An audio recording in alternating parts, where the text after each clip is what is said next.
수야침 예배에 오신 여러분들을 환영합니다. 여러분은 매일 예수님께서 나를 구원하심에 감사하고 찬양하고 계신가요? 다른 세상 어느 것도 이보다 큰 기쁨은 없는 것 같습니다. 오늘은 온전히 나를 구원하신 하나님께 찬양드리기 원합니다. 찬양드리겠습니다.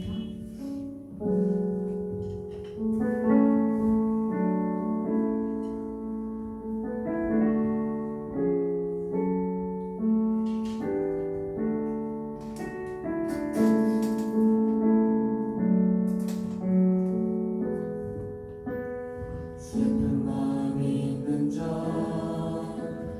공갈 못 겪는 자, 누구든지 부르시오. 예수 이름 부르시오. 그 이름을 믿는 자, 그 이름을 부르는 자, 그가 어떤 사람이든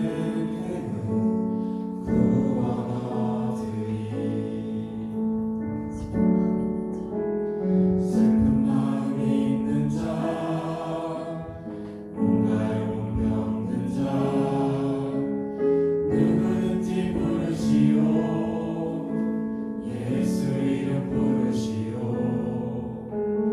그 이름을 믿는 자, 그 이름을 부르는 자, 그가 어떤 사람이든 그는 구원 얻으리.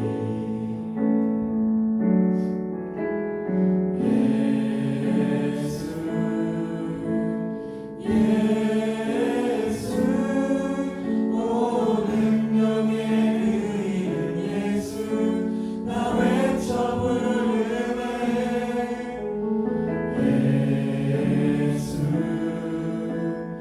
예수 오 구원의 그 이름 예수 나 외쳐 부르네. 예수 그리스도.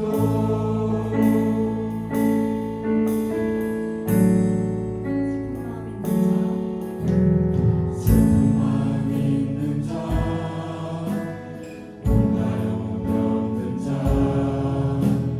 누구든지 부르시오. 예수 이름 부르시오. 그 이름을 믿는 자, 그 이름을 부르는 자, 그가 어떤 사람이든 그는 구원 얻으리. 나는 내게 없으나 나 가진 것 너에게 주니. 능력의 이름 예수라. 그 이름을 붙드시오. 그 이름을 믿는 자, 그 이름을 외치는 자, 그가 어떤 사람이든 그는 주의 영광 보리라.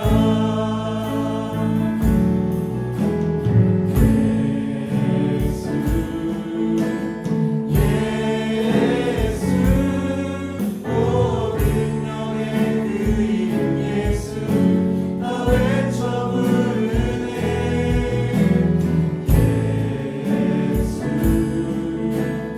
예수 오 구원의 그 이름 예수 나 외쳐 부르네. 예수 그리스도.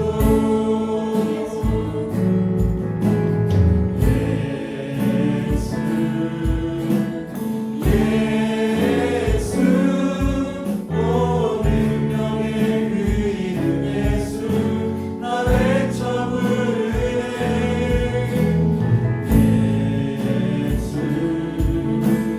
예수 오 구원의 그 이름 예수 나 외쳐 부르네.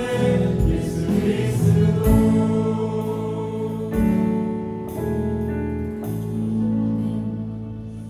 내가 보잘것없어도 날 친히 구원하시고 또 사용하시는 주님이십니다. 다 같이 찬양하시겠습니다.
믿음 없어도 저희를 사랑하시고 또한 사랑하십니다. 근데 이렇게 다짐하고 또 은혜 받은 것 같아도 또 이분을 나가면 저희는 늘 넘어지고 또 죄를 짓습니다. 이런 모순된 모습에 절망하고 또 낙심하기도 합니다. 하지만 주님은 이미 그러한 우리를 죄로부터 이미 승리하셨습니다. 그런 소망을 통해서 우리가 다시 일어나 주님을 찬양하고 또 나아갈 수 있습니다. 이런 마음을 품고 찬양하겠습니다.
기도하겠습니다.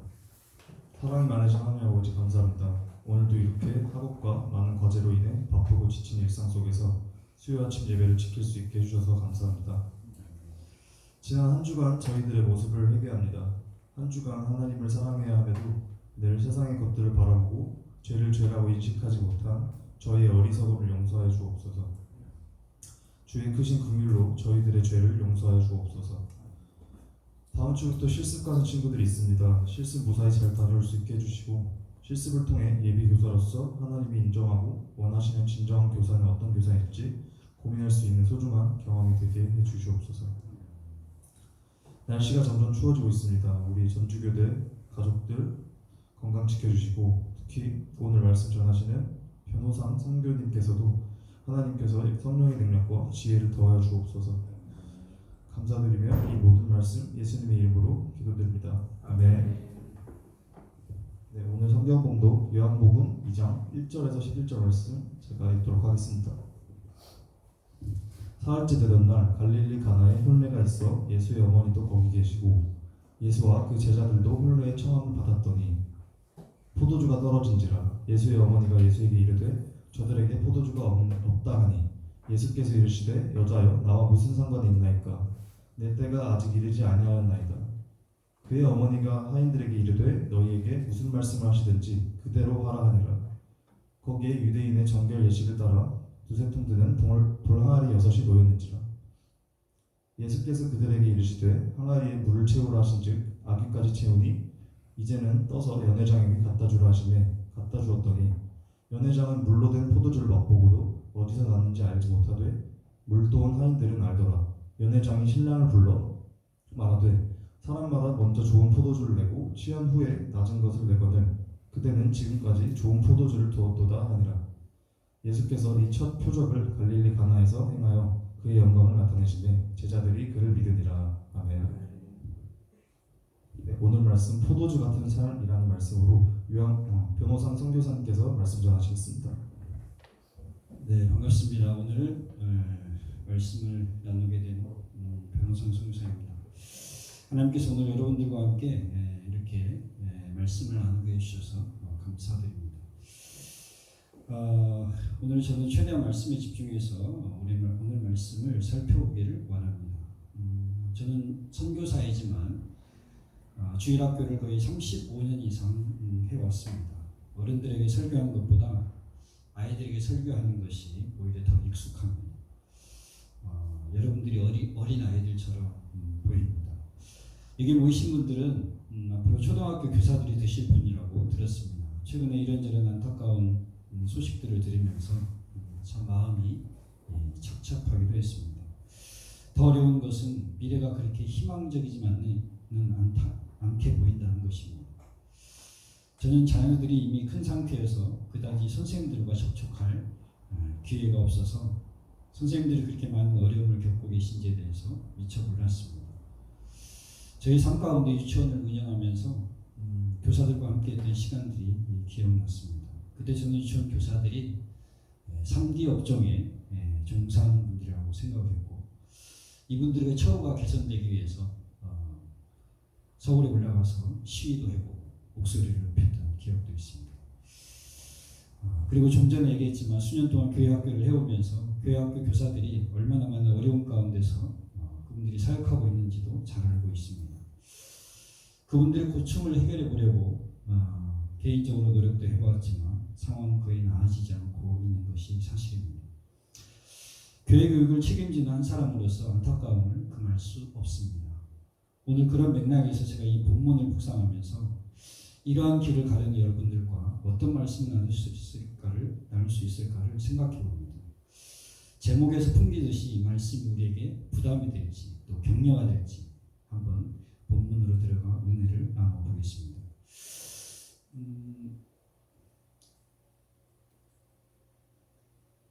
PPT가 상당히 흐립니다.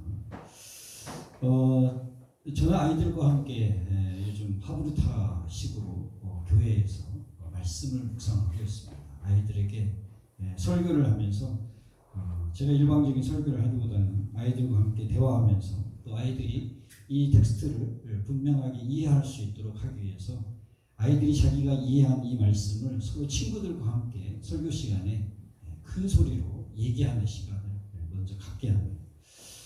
우리가 말씀을 항상 대할 때 말씀을 피상적으로 대하는 경우가 있고 또 이 말씀을 그냥 흘러가면서 하나의 스토리, 이거 내가 뻔히 아는 스토리 이렇게 생각하고 그냥 말씀을 지나치는 경우가 참 많이 있습니다.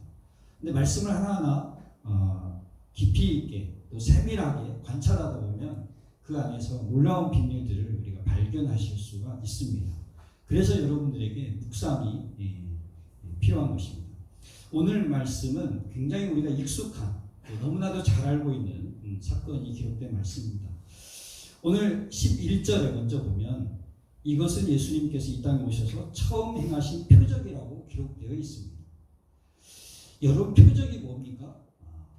표적은 어떤 의도를 가지고 행하시는 기적이라고 볼 수 있는 것입니다. 그러니까 이 본문이 예수님께서 이 기적을 행하시는 의도가, 이 표적을 행하시는 의도가 있다고 하는 것입니다. 그러니까 그냥 어떤 상황이 되어서 이것이 그때에 이루어진 그런 기적이 아니라 어떤 상황을 하나님께서 설정하시고 그것에 따라서 이 일들이 이루어지고 있는 의도가 있는 것을 우리가 볼 수 있는데요. 이 요한복음에는 7가지의 표적이 나타나고 있습니다. 이 표적의 목적은 바로 예수 그리스도가 누구신지를 보여주는 것입니다. 그러니까 이 본문에서는 우리가 생각할 수 있는 것이 예수 그리스도는 누구신가 이것만 사실 발견하면 끝나는 겁니다. 그리고 나서 이제 우리가 그 안에 들어가서 세세하게 좀 살펴보면서 우리가 얻을 수 있는 교훈이 무엇인지를 또 다시 생각하면 되는 것입니다. 저는 먼저 1절을 보겠습니다. 제가 사실은 원고 없이 설교를 할 때가 참 많아요. 거의 대부분 원고 없이 설교를 합니다. 아이들과 할 때는. 아이들과 항상 눈을 맞춰야 되기 때문에.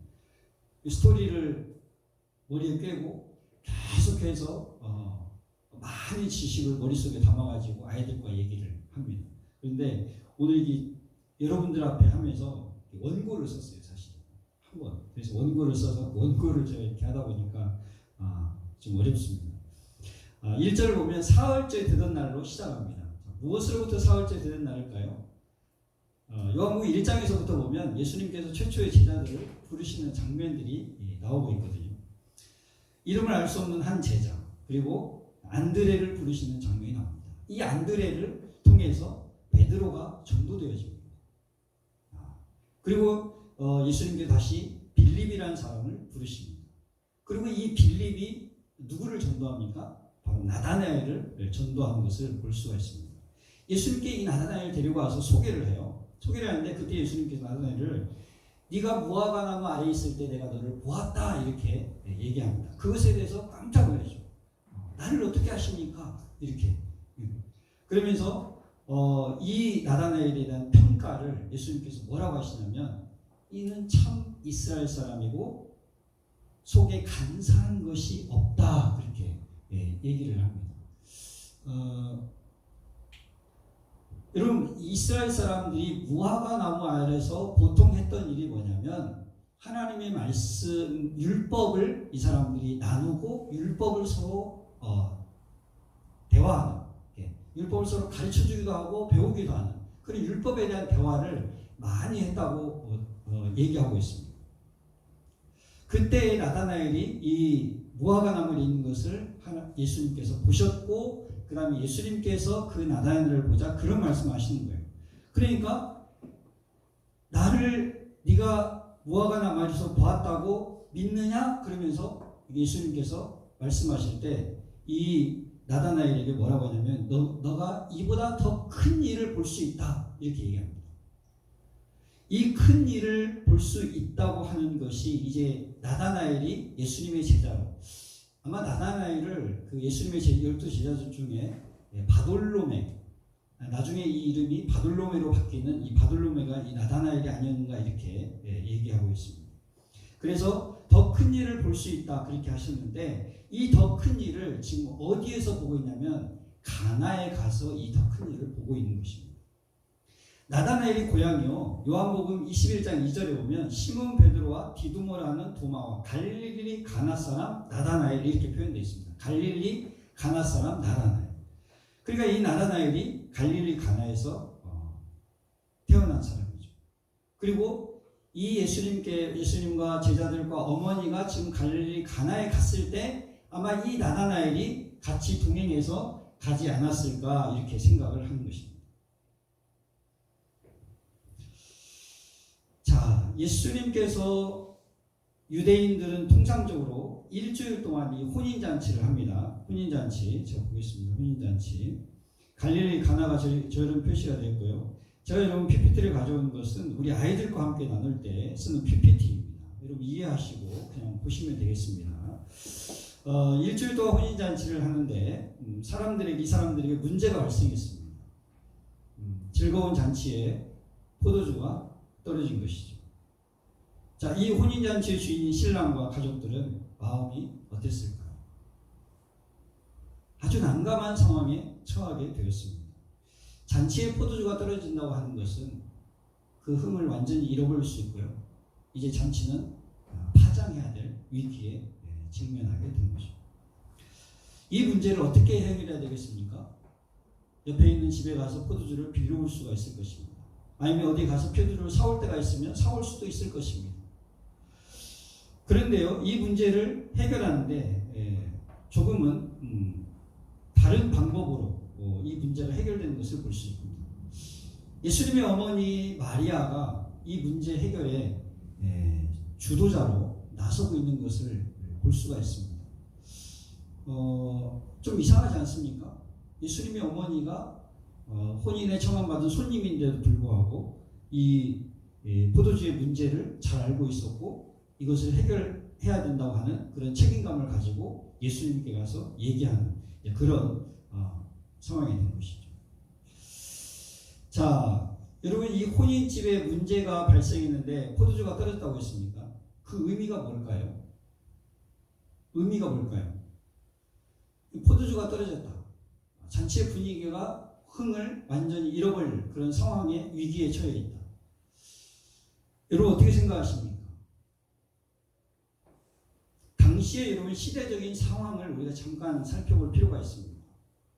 여러분 예수님이 오실 당시의 시대적인 상황이 어떤 상황입니까? 로마의 압제하에 있던 상황입니다.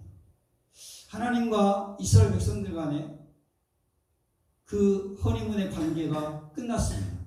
북이스라엘은 아수리에 멸망을 했고요. 남유다는 바벨론에 멸망을 했습니다.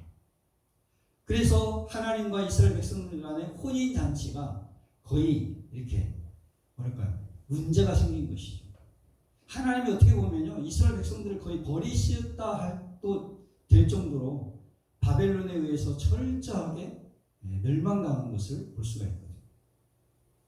그런 의미에서 이 포도주가 끊어진 것, 포도주가 사라진 것, 포도주가 다한 것이 바로 그 시대적인 상황을 염두에 두고 이런 사건이 펼쳐지고 있지 않는가 그런 생각이 듭니다.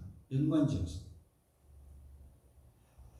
400여 년의 침묵기를 거치고 예수님이 오십니다.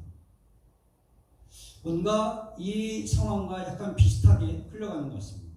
예수님께서 다시 이 세상에 오시면서 다시금 어떤 새로운 일들을 일으켜내시고 새로운 관계를 일으켜가시고 하는 그런 느낌을 받을 수가 있습니다. 오늘 예수님이 행하신 첫 표적이 바로 이 혼인잔치라는 것도 역시 연관이 있는 것 같습니다. 하나님과의 관계로 이어진 이 혼인 예식이 이제 새롭게 이스라엘과 예수님과의 관계로 이어지는 것들을 우리가 볼 수가 있을 것입니다. 오늘 살아가는 우리들의 세상이 바로 이러한 즐거움의 웃음소리가 그쳐진 시대를 우리가 살아가고 있는 것 같습니다. 정치를 봐도, 경제를 봐도, 교육계를 봐도 출구가 보이지 않는 듯하죠. 교회도 마찬가지가 되었습니다. 변화와 개혁이 사라진 지 오래되었고요. 우리의 미래 세대가 계속해서 교회를 등지고 떠나는 모습을 보면서 어디서부터 이 문제를 해결해야 할지 감이 서지를 않는 것이 현실입니다. 여러분은 어떤 문제로 고민하고 계십니까? 여러분 어떤 눈으로 이 시대를 보고 계십니까? 예수의 어머니가 마리아이시죠. 예수의 어머니가 이 사실을 아들 예수께 말합니다. 이 잔치집에 포도주가 떨어졌던 것을 감지한 듯합니다. 어떻게 좀 해보시게. 아마 큰 기대를 가지고 이 사실을 아들 예수님께 전하지만 돌아온 예수님의 대답은 어땠습니까? 시큰둥했습니다. 내 때가 아직 이르지 않았습니다. 나와 무슨 관계가 있습니까? 굉장히 예수님의 말씀이 서운하게 들렸을 수도 있겠다는 생각이 듭니다. 얼핏 듣기로는 정말 무례하기까지도 합니다. 아직 내 때가 이르지 않았습니다. 라고 대답했죠. 여러분 이 의미가 무엇이라고 생각하십니까? 지금은 때가 아닙니다. 여러분 성경에 요한복음에 때가 계속해서 나오고 있습니다. 이 때가 지칭하는 것은 바로 예수님이 영광을 받으실 때, 그 때를 말합니다. 그 때가 바로 예수님이 십자가를 지시는 그 때입니다. 그러니까 예수님이 십자가를 지시기 전에 이러한 일들로 인해서 예수님이 너무 드러나게 되면 예수님께서 어려움을 당하게 되십니다. 그러면 예수님의 뜻을 이루지 못하고 예수님은 어떻게 보면 이 땅에 오신 목적을 이루지 못하실 수도 있기 때문에 굉장히 조심성 있게 예수님께서 이 사건에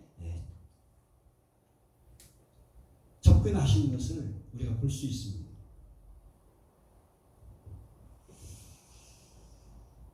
근데요, 예수의 어머니는요, 그 예수의 대답에 한수를 더 떠서요, 종들에게 저 예수님이 무슨 말씀을 하시든지 그대로 하라, 이렇게까지 다시 얘기를 합니다. 그렇죠? 그리고 종들은 그 말을 유념해서 들었습니다. 마리아에게 어떤 믿음이 있었을까요? 누구보다 잘 예수님에 대해서 아는 분이었을 것입니다. 마리아는 예수님이 그렇게 말했지만 아마도 자기가 보한 성격상, 성품상 이런 상황에서 가만히 있지 않을 것이라고 하는 것을 생각했을 것 같습니다. 그리고 예수님의 반응에 상관없이 무엇인가를 기대하며 자기뿐 아니라 그 집의 종들에게 부탁하는 치밀함을 보여주고 있습니다. 여러분 이런 믿음이 어디에서 나올까요? 예수님에 대한 강한 신뢰에서 나올 수 있다고 봅니다. 여러분은 얼마나 하나님을 신뢰하십니까? 얼마나 시간이 많이 흘렀을까요? 예수님은 종들에게 물을 길어다 항아리 아기까지 채우라고 합니다. 유대인의 정결 예식에 쓰이는 물 항아리입니다. 그 안에 물이 있었는지 남아 있었는지는 모르겠지만 아마도 그 물이 다에 쓰일 정도로 많은 손님들이 왔다는 반증일 수도 있겠습니다. 그런데 좀 이상합니다. 왜 이 항아리를 쓰시는 것이지? 여러분 왜 유대인의 정결 예식에 쓰는 그 물을 담는 이 물 항아리에다가 이 물을 담으라고 했을까요? 예수님은 이 물을 포도주로 지금 만들려고 하시는 거잖아요. 그렇다고 한다면 이 포도주를 원래 퍼왔던 그 그릇에다가 이 물을 담으라고 했어야 되는데 왜 이 항아리에다가 하필 물을 담으라고 하는 것입니다. 우리가 질문해 볼 필요가 있습니다. 제가 이 말씀을 준비하면서 굉장히 고민을 많이 했는데 이 말씀의 의미가 있다고 저는 생각합니다. 예수님께서 왜 의도적으로 이 유대인의 정결 예식에 쓰는 항아리에 물을 담으라고 했는지. 유대인의 정결 예식은 굉장히 중요한 겁니다. 자기를 깨끗하게 하는 것에 있어서. 유대인들이 굉장히 자기를 성결하게 하고 거룩하게 하는 것에서 관심이 많잖아요. 그런 의미에서 유대인의 정결 예식은 굉장히 중요한 겁니다. 그래서 이 유대인의 정결 예식에 드는 이 통을 쓴 것은 이 예수님이 이 땅에 오신 것과 관계가 있습니다. 구약의 율법의 완성과 관계가 있습니다. 그리고 새 계명을 주시는 예수님의 계명과 관계가 있습니다. 그걸 연관지어서 우리가 생각해 보면 저는 그렇게 생각합니다. 구약의 율법의 완성이 이루어지고 있다. 그것이 물과 같은 구약의 율법에서 새로운 만나는 포도주, 신약의 새로운 계명으로 이루어지고 있다. 그렇게 생각을 합니다. 그런 의미에서 이 항아리를 쓰지 않았을까, 그런 생각을 잠깐 해보았습니다. 이 혼인잔치는 다시 반전이 일어납니다. 파장이 위에 처했던 잔치가 예수님으로 인해서 다시 새로운 흥의 잔치로 변해가는 것을 볼 수 있습니다. 여러분, 이 일을 통해 우리가 적용할 수 있는 것이 무엇일까요? 아무도 주목하지 않았던 마리아의 관심과 시중이나 들고 있던 종들의 순종을 통해서 예수님은 새로운 변화를 일으키고 있는 것입니다. 물같이 아무런 맛을 내지 못하는 우리들이 예수님께 쓰임받을 때 우리가 소망이 없다고 아우성치는 이 시대와 하나님의 영광이 떠났다고 하는 교회, 그리스도인의 품위를 손상시키고 자기 의에 도취된 기독교인들에게 좋은 포도주로 쓰여지기를 소망하는 것입니다. 우리가 세상 속의 포도주가 될 때 죄와 실망을 가지고 재난으로 낙심한 사람들 위로하는 포도주가 되어보면 어떨까요? 다시금 우리의 노력을 통해 아름다운 세상을 가꾸고 살아갈 힘을 공급하는 격려와 위로의 포도주가 되면 어떨까요? 여러분들은 미래의 교육자로서 진지하게 이 시대 교육의 아픈 현실을 품에 안고 기도할 뿐 아니라 적극적으로 기독교 세계관의 바탕을 둔 대안을 준비해서 세상에 펼쳐 보이는 창조적인 좋은 교사들이 되기를 바랍니다. 그냥 직업과 평범한 교사로서 안주하는 것이 아니라 이 시대의 적극적인 교육적 대안을 찾기 위해서 노력하는 교사, 그래서 교사와 학생의 학부모가 모두 행복한 세상을 꿈꾸는 그러한 여러분들이 되시기를 바라는 것입니다. 그리고 한 가지 더 부탁한다면 여러분들의 전문성으로 힘들어하는 교회 학교에 교육적 대안을 제시하는 여러분들이기를 기대하고 기도합니다.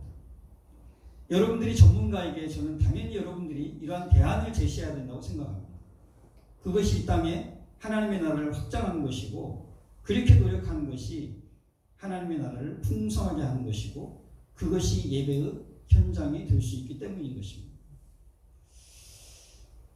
여러분, 파커 파머라는 분 아시죠? 가르침과 교육의 영성이라는 책을 쓰신 분입니다. 제가 그 책을 읽고 있는데요. 거기에서 몇 가지 이렇게 질문들을 합니다. 과연 지금 우리는 학생들로 하여금 그들의 삶에 대한 공동체 요구에 응답하도록 만들어주는 교육을 하고 있는가? 이런 질문이죠. 그들은 그저 고립된 개인들로서 희소한 보상을 위해 경쟁하는 법을 배우고 있을 뿐인가? 아니면 학습자와 시민으로서 그들의 삶 속에 풍성한 공동체를 창조하는 법을 배우는 중인가? 언제나 교육은 교육받은 사람으로 하여금 복잡하고 힘겨운 이 세계에서 더 생산적이고 평화롭게 살아갈 수 있도록 해주는 역량들을 개발시켜주는 것으로 정의되어 왔다. 이러한 중요한 역량들이 공동체 건설적인 방식이 아닌 공동체 파괴적인 방식으로 가르쳐질 때가 많았다. 비판적 사고는 공동체 이탈의 도구가 되었고, 다의성의 관용은 값싼 상대주의가 되었다. 그러나 꼭 그래야만 하는 것은 아니다. 비판적인 사고는 시민적 참여의 한 양식으로서 가르쳐질 수 있고, 다의성의 관용은 자신의 목소리를 잃지 않으면서 다른 이들의 목소리에 귀 기울이는 것으로 가르쳐질 수 있다. 특히 저는 이런 내용들이 교회에 필요하다고 생각합니다. 아이들에게 비판적인 사고력을 교회 안에서 가르쳐야 된다고 생각합니다. 또 창의적인 아이들을 가르쳐야 된다고 생각합니다. 하나님의 말씀에 대해서 질문할 줄 아는 그런 아이들이로 만들어져야 된다고 생각합니다. 그런 일들을 교육의 현장에서 여러분들이 앞서서 행하시고, 또 교회에 그런 일들을 여러분들이 대안을 제시해주는 그러한 역할들을 했으면 하는 바람입니다. 여러분, 포도주는 익어감으로 인해서 맛을 낼 수 있습니다. 여러분은 지금 대학 생활을 살고 있습니다. 이 대학의 4년 기간 동안 여러분들이 이 만나는 포도주처럼 정말 맛이 날 수 있도록 포도주처럼 잘 익어가는 여러분들이 되시길 바랍니다. 여러분들이 이거지기 위해서는 여러분들이 배우고 있는 그 학문에서 정말 깊이 있게 연구하고 이 시대를 바라보면서 이 시대의 문제가 무엇인지, 어려움이 뭔지, 이 시대의 필요가 무엇인지를 분명하게 여러분들이 보고 여러분들이 전문가답게 공부하시고 연구하시고 그렇게 하면서 이 시대적인 교육적 대안을 여러분들이 이 시대에 내놓아 주시기를 바라는 것입니다. 예수님은 우리를 포도주로 만드셨습니다. 그렇기 때문에 우리는 이 포도주로서 당연히 마취를 내야 되는 것입니다. 깊은 마취를 내야 되는 것입니다. 예수님은 단숨에 기적을 통해서 예수님의 능력으로 이 포도주를 이전에 있는 포도주보다 더 좋은 포도주로 만드셨지만 우리는 그렇게 할 수 있는 능력이 사실 없습니다. 그리고 그러한 능력을 받아서도 안 되는 것입니다. 우리는 하루하루 우리가 우리의 포도주의 맛을 내기 위해서 여러분들이 노력하고 여러분들이 수고하면서 여러분들이 깊은 학문에 정진해 가시기를 바랍니다. 그래서 여러분이 그 포도주를 가지고 그 여러분들 자신이 그 현장에서 포도주로 맛을 낼 뿐만 아니라 또 그 현장에 여러분들이 포도주를 제공하는 그 만난 포도주를 제공하는 얼마나 사람들이 힘들어합니까? 여러분 주위에 있는 사람들이 얼마나 고통 속에 있습니까? 여러분 이스라엘과 하마스의 지금 전쟁을 기억하시죠? 교전을 기억하시죠? 수많은 사람들이 죽어가고 있습니다. 홍수로 인해서 수많은 사람들이 리비아 땅에서 죽었습니다. 지진으로 인해서 튀르키예에서 사람들이 죽었고요. 또 아프가니스탄에서 사람들이 죽었다는 소식을 우리가 듣고 있습니다. 우크라이나 전쟁은 그칠 줄을 모르고 있습니다. 이러한 세상 속에서 여러분 우리가 포도주의 맛을 낼 수 있는 그러한 여러분들이 되기 위해서 노력해달라는 것입니다. 그래서 우리가 하나님의 자녀로서 아까 찬양에도 나왔듯이 하나님의 자녀로서 명예를 지켜가면서 깊어진 삶을 하나님 앞에 드리고 깊이 만나는 그 포도주의 맛을 하나님 앞에 드리는 그런 여러분의 삶과 인생이 되기를 축복합니다. 기도하겠습니다. 하나님 아버지, 세상의 고통과 절망 가운데 하나님 아버지 우리가 이 세상을 살아가고 있습니다. 우리가 얼마나 하나님 마음이 고통스럽고 아픈지를 주님이 아십니다. 하나님 이 고통스러워하고 아파하는 이 세상을 우리가 바라보면서 하나님 우리가 어떻게 이들에게 맛있는 포도주를 제공하고 하나님 이들이 다시금 기쁨과 즐거움을 회복하게 할 수 있을지 아니 하나님의 영광을 다시금 바라볼 수 있는 사람들이 사회가 되게 할 수 있을지에 대하여 우리가 고민하고 있습니다.